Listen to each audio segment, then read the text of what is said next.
Ahoy, and welcome back to the channel, which today features something a little bit different from our usual aviation fare. Yes everyone, the might of the Royal Navy has arrived, HMS Dreadnought in all of her majesty for us to see. In War Thunder, she is one of two British battleships made available to British players in the new power update, the other being HMS Colossus. Dreadnought sits at the top, well, technically the bottom, of the British tech tree, sitting at the end of rank 5 with a battle rating of 6.0. I've been waiting a long time for this day to arrive, and I nearly keeled over when Gaijin gave me a 2-week test drive of this battleship. I'd already made requests for several other vehicles that had been granted, and didn't want to rock the proverbial boat by adding another request to the already growing pile, but everything was hunky-dory with the community managers, so here we are. Now before we get all hands on deck and talk about the stats and the gameplay, I realise that there are probably some viewers out there who don't quite know the history of HMS Dreadnought, and therefore her significance when it came to the development of capital ships in the last era of the all-gun warship. So it's time for a quick history lesson.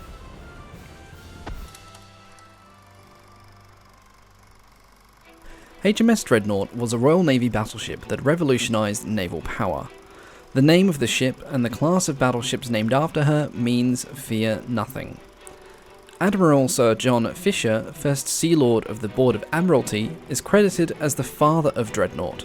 Shortly after he assumed office, he ordered design studies for a battleship armed with solely 12-inch guns and a speed of 21 knots. He convened a committee on designs to evaluate the alternative designs and to assist in the detailed design work. Dreadnought's entry into service in 1906 represented a paradigm shift in naval technology. Her design so thoroughly eclipsed earlier types that her name came to be associated with an entire generation of battleships, the Dreadnoughts, as well as the class of ships named after her. Likewise, the generations of ships that she made obsolete became known as pre-Dreadnoughts. Dreadnought was the first battleship of her era to have a uniform main battery, rather than having a few large guns complemented by a heavy secondary armament of smaller guns. She was also the first capital ship to be powered by steam turbines, making her the fastest battleship in the world at the time of her completion. Her launch helped spark a naval arms race as navies around the world, particularly the German Imperial Navy, rushed to match it in the build-up to the First World War. Not only was her size, power and outright speed impressive, so too was the industry that built her. In less than a century, the Royal Navy had gone from building ships like the HMS Duke of Wellington, which had taken over 3 years to build, to building the 20,000-ton HMS Dreadnought in less than 12 months. Her very short construction time was intended to demonstrate that Britain could build an unassailable lead in the new type of battleships. It was a staggering achievement. Despite her grandeur and the metaphorical shockwaves she sent through the world of armed naval development, Dreadnought would never be used to her full potential or achieve the glory she so rightly deserved. Ironically, for a vessel designed to engage enemy battleships, her only significant action was the ramming and sinking of German submarine SMU-29, becoming the only battleship confirmed to have sunk a submarine. Dreadnought did not participate in the famous Battle of Jutland in 1916, as she was being refitted. Nor did Dreadnought participate in any of the other First World War naval battles. In May 1916, she was relegated to coastal defence duties in the English Channel, not rejoining the Grand Fleet until 1918. The ship was reduced to reserve in 1919 and sold for scrap 2 years later. It was a sad ending for a ship that left such an impact on the world's navies. Her introduction to War Thunder will hopefully allow Dreadnought to earn a bit more glory for herself. So let's take her out to sea. Now, I should straight out say that whilst I love the fact that we have battleships in War Thunder, there are already some worrying signs that everything is not shipshape, as it were. Let's see if you can figure out my suspicions as we go into this fight. Now, before I go any further, I want to preface by saying this video is not going to be a rant about Naval or bashing Gaijin for what they've done with the patch. I want to highlight both the positive and negative things that have come out of this patch, particularly with the addition of battleships and I thought this video on HMS Dreadnought would be a good opportunity for that. Now, it's not just Britain, of course, that gets battleships in this update. America gets the USS North Dakota, Germany gets the SMS Westphalen and Helgoland, Russia gets Poltava and Imperatrista Maria, and Japan gets the Setsu. With the exception of Italy, all major powers now have at least one battleship. And I expect the reason why Italy was left out is they didn't really have a lot of early era dreadnoughts, and so adding famous Italian battleships now would probably be a bit overkill. The road to unlocking these battleships is considerably easier thanks to the splitting of the naval tech tree. One of the biggest complaints from players was that many of them were only interested in deep water naval vessels, so having to grind through dozens of ships that even a destroyer could eat for breakfast seemed too tedious to bother with, and so naval became a veritable graveyard. I enjoyed playing the smaller boats, but I wanted to play the larger ships, and so I didn't really invest much time in playing naval before this. So, hats off to Gaijin for listening to the community and implementing this change. It is wonderful. I have been loving running around with cruisers and destroyers. It has just been amazing, and I have been enjoying the battleships, despite some of the issues that have come with it, which we will get to. One of the other major advantages with this patch and with splitting the tree, because people are getting back into naval, player counts have jumped considerably for it, which means there are no longer massive queue times, or the queue times aren't as bad as they used to be. Yes, right now the servers are suffering horrible rubber banding, but that won't be forever, and it does tend to happen like with major updates of the game, as some things inevitably get broken by accident due to some sort of unforeseen change in the code or whatever, but I have faith that they'll get everything fixed in short order. I'm definitely preferring the deep water naval combat of War Thunder to that of World of Warships. Now, I do play World of Warships a lot, but I never feature it on the channel because usually I do stuff with aircraft. This is sort of like a special episode about ships today.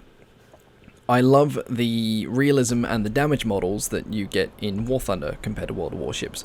I like how you actually have to aim.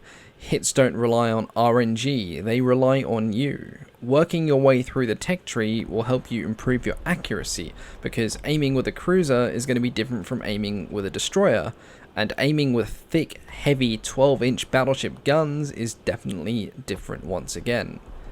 Aiming is very, very important for battleships, and you should definitely use the ranging shot option before wasting a whole salvo throwing dead weight at your enemy, basically. Battleships inflict far more damage per shot, but over time a cruiser will be able to throw more overall damage out from its guns. So you have to make those heavy salvos count, otherwise you're not going to do well. You know, a battleship might average 24 rounds a minute, and a cruiser will do more than that, and a destroyer will do a lot more than that. That being said though, if they do fire things at you, it's going to take a very long time to kill you, because battleships, by their definition, are meant to be able to tank a lot of damage, and oh boy, can they do that in War Thunder. I have never experienced anything so tanky in my life, and even though the game is rubber banding right in front of us right now, I'm just merrily steaming along and just taking hits. Now, admittedly, this particular scene here isn't a very good example of a battleship tanking a lot of damage, but there will be some more of that later on. The thing you need to basically take into consideration when playing with or fighting against a battleship is this thing will be able to soak a lot of rounds before going down.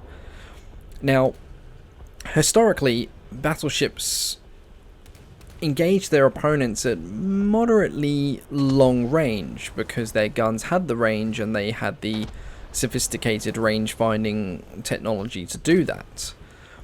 Also, historically, naval battles were slightly a bit more organized than the chaotic affair found in War Thunder, so in general you would be aiming at a line of battleship and not just a strange, confused mess milling around a series of tropical islands like we have here. So, even though historically battleships would engage enemies at very long range, in War Thunder it's actually going to be more to your benefit, at least for the time being until things get changed, to engage your enemies at closer range, so definitely below 10 kilometers. Because that way, if you're aiming at your opponent, there's going to be essentially less chance of missing the closer you are, usually. You've obviously got to take into account distance, time to target, their relative motion, your relative motion. All of those calculations get easier and easier the closer you are to the opponent, and in some cases it becomes a non-issue, especially if you and your opponent are traveling in the same direction and you're, say, less than 5 or 6 kilometers away. It becomes very easy to predict where your shells are going to land. Also, at those distances, your secondaries will come into effect as well, which will do a very good job of peppering enemy ships, and they are especially good at harassing destroyers.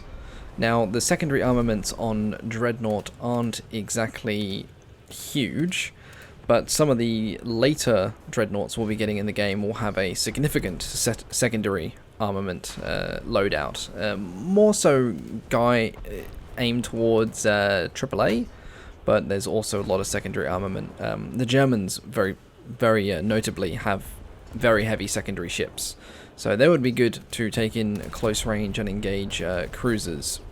Now at this point you're probably noticing a thing here with the games that I've shown you so far. Both times the match has sort of been resolved with me honestly not doing much. I got a kill this game, and I think I got 2 assists in the last game, and we're about to bleed the enemy on tickets here. This is the first issue with having Dreadnoughts in the game in the way it's currently implemented. So Dreadnoughts, by their definition, are big, heavy gun platforms. Big, heavy gun platforms aren't as fast as the other ships in the game, particularly these early Dreadnoughts, where they were just still relatively slow. Like, they were just slow. Like, the later series, like the 3rd and the 4th generation Dreadnoughts and Super Dreadnoughts, would beat the pants off this thing when it comes to general speed.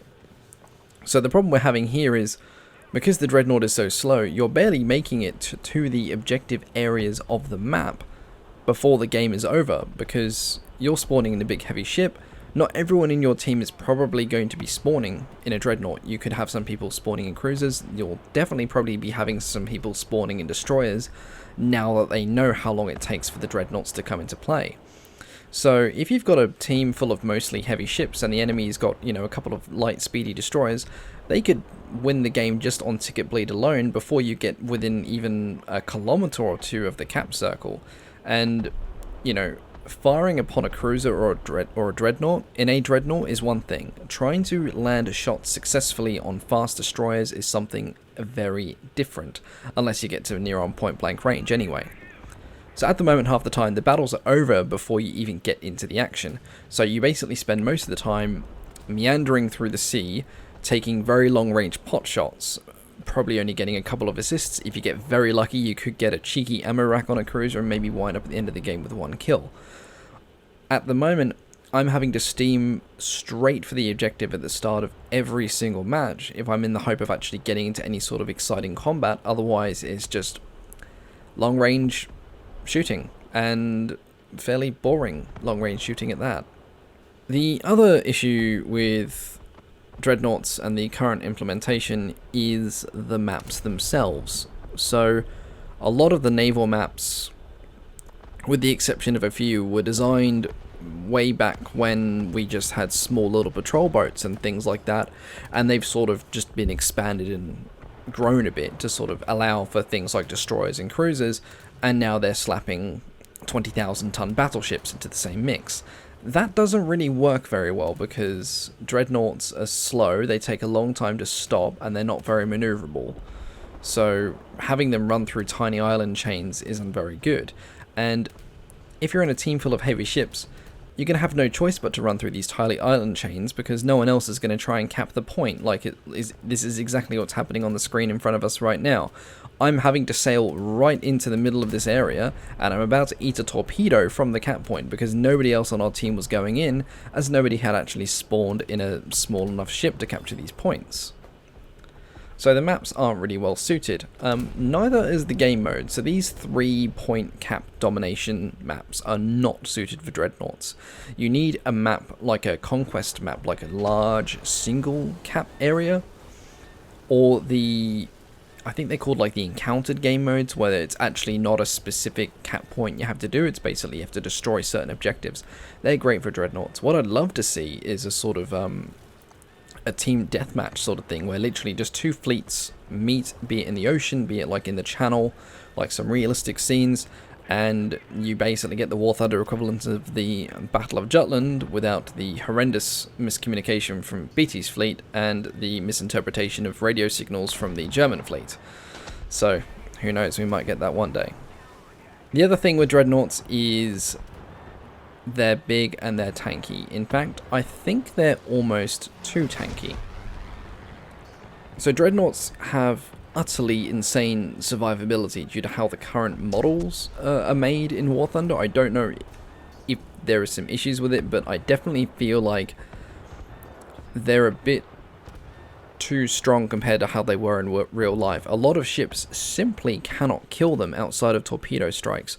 In fact, the only times that I have died in Dreadnought is to another battleship, which, you know, yeah, I guess is accurate for most battleships, but still, in the real world, battleships could still take moderate to heavy damage from cruisers, particularly heavy cruisers and battle cruisers, but here, I just shrug off so many different shells. Like, I've gone through games where I just tank and tank and tank and tank, and I'll wind up at, like, the top of the team with no kills and maybe 2 assists, but I have so many points because I have just eaten so many shells and just shrugged it off.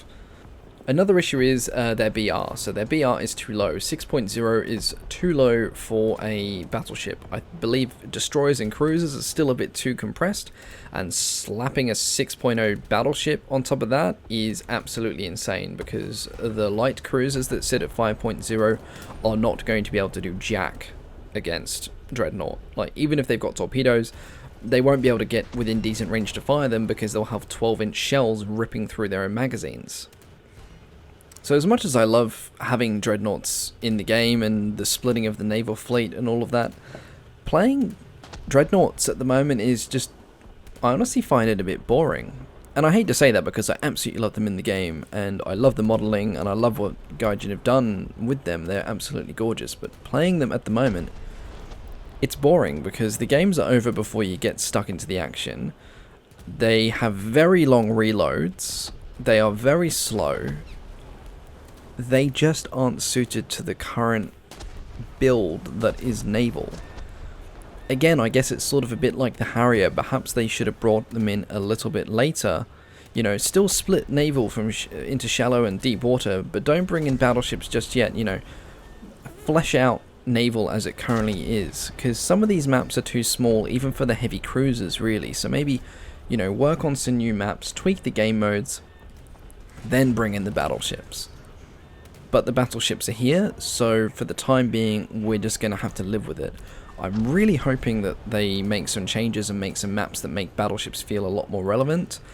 The biggest thing that has to be done, though, is literal game mode changes, because at the moment, tickets are bleeding too far.